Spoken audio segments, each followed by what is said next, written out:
ভোলায় বাড়ছে শীতের প্রকোপ, ব্যাহত হচ্ছে স্বাভাবিক জীবনযাত্রা। আরো জানাতে আমাদের সাথে সরাসরি যুক্ত হচ্ছেন সহকর্মী ছোটন সাহা। ছোটন, শীতের প্রকোপ তো পড়া শুরু করেছে, জনজীবনে এই শীতের প্রকোপ কেমন দেখছেন বা প্রভাব কেমন পড়েছে? সাধারণ মানুষের কোনো দুর্ভোগ এখন পর্যন্ত চোখে পড়েছে কিনা?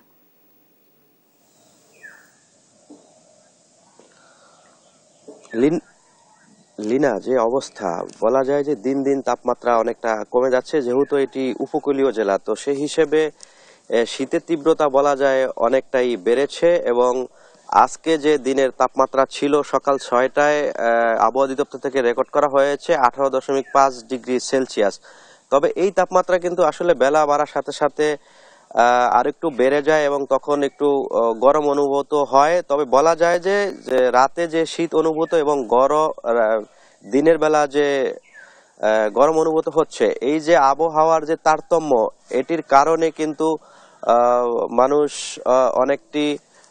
অনেকটাই দুর্ভোগে পড়েছেন। বিশেষ করে শীতজনিত রোগের সংক্রমণ কিন্তু বেড়ে যাচ্ছে। এবং যারা ছিন্নমূল মানুষ রয়েছেন, যারা বাদে বসবাস করেন এবং দিনমজুর যারা রয়েছেন, তাদের আসলে বলা যায় যে দুর্ভোগ অনেকটাই বেশি। কারণ হচ্ছে তাদের কাজের প্রয়োজনে খুব ভোরবেলা বের হতে হচ্ছে। তো এই শীতের তীব্রতার কারণে তারা অনেকটা দুর্ভোগে পড়ছেন।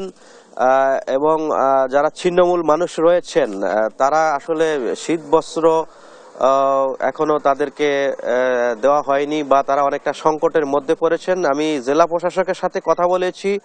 ভোলার জেলা প্রশাসক আরিফ আজাদ জাহান আমাদেরকে বলছিলেন যে এখন পর্যন্ত কিন্তু এখনো শীত বস্ত্র যে বিতরণ কার্যক্রম শুরু হয়নি এবং তাদের কাছ থেকে এখনো বরাদ্দ না আসার ফলে তারা বিতরণ করতে পারছে না। তবে শীত বস্ত্র